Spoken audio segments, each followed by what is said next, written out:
Hi, my name's Matt Doyle and I'm one of the co-founders of ThisExpansiveAdventure.com, the blog that helps you get outside more without the fuss. In this guide, I'm going to be taking you through everything you'll need to consider when buying trekking or hiking poles.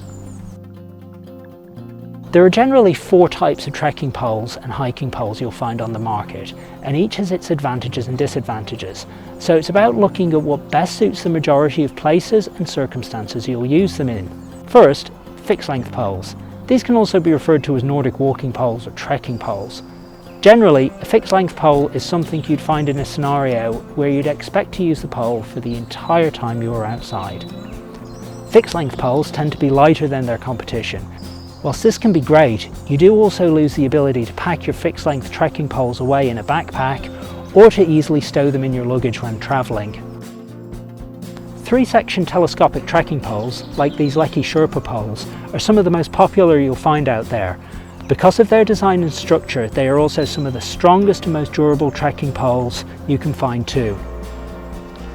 However, this does have an impact on their packed down weight and can often cause problems if you like to alternate between using your poles and not on the trail, or if you need to take public transport en route to your hike. We've had experiences when using telescopic hiking poles and they've been packed down in the side of a bag where we've needed to duck underneath a low-hanging rock or tree and they've become stuck. They're typically heavier than folding trekking poles, but what you increase in weight, you also get a great increase in durability. Fully folding trekking poles have been a bit of a revelation in the hiking pole market and present a really versatile option, especially if you know you'll want to alternate between using trekking poles and not. The fact that they can fold neatly into your backpack can make all the difference. Whilst the lightweight features and adaptability of folding poles is great, they can lack the ability to extend as long as some taller hikers might need, so it's also worth making sure that the full extended length is going to be enough for you before buying. Many newer designs on the market, like these Lecky Cressida FX Carbon AS poles, make use of a combination setup. This generally combines 2 sections that are folding and 1 section that's telescopic. This allows you to extend the telescopic section for better adjustment for your height and for different scenarios, whilst also allowing a very small pack down size similar to a fully folding trekking pole. This type of trekking pole is one of our favourites out there because it takes the best elements of a telescopic trekking pole and a fully folding trekking pole to make something that feels really robust and good to go in pretty much any scenario you'll likely find yourself needing a trekking pole. These are typically heavier than fully folding trekking poles, but the extra weight is generally negligible. It's still lighter than a telescopic pole and suitable for a larger range of user heights. The importance of the pack down size of your trekking pole will really vary depending on where you expect to use them the most. For example, if you know you'll need to take public transport to the trailhead, having a trekking pole that packs down shorter could be a good option to prevent any problems taking your bag on or off a crowded bus or train. This is also the same if you know you're likely to encounter obstacles on the trail or more technical terrain. For example, if you know you'll need to work your way through a scramble or boulders, being able to pack down your hiking pole snugly in your backpack can be really beneficial. It's pretty common these days to see the majority of trekking poles out there be offered with a lever lock adjustment. And in fact, this seems to have generally replaced most twist lock systems, seen as an older design at this point. Whilst lever locks are fantastic and offer a secure fasten that is unlikely to move during use, they can also be quite tight to use. So if you struggle with strength in your hands, these may need a little bit of adjustment before you use them on the trail to make sure you can close the lever properly. Water trekking pole baskets.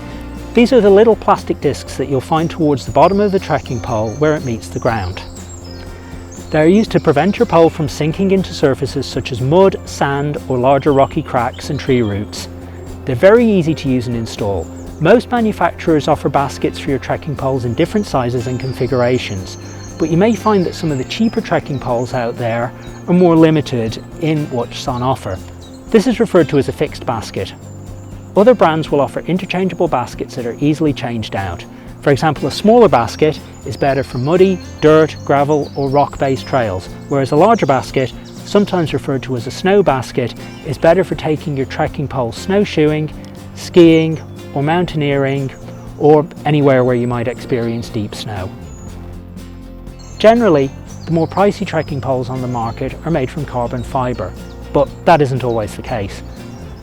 Carbon fibre is used for trekking poles for lightness that it can offer, but it can also chip or become weaker in certain situations, making them harder to repair.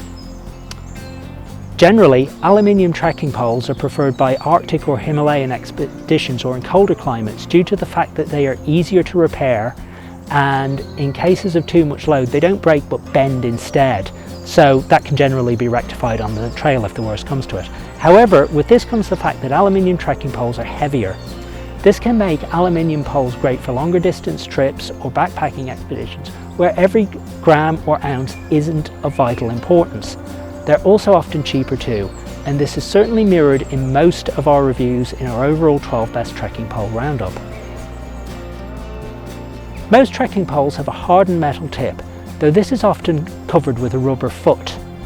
Many hikers will choose to remove this foot and use the bare metal tip as it gives better purchase or grip on certain surfaces. However, the metal tip can also mark some types of rock, especially so with softer rocks like sandstone for example.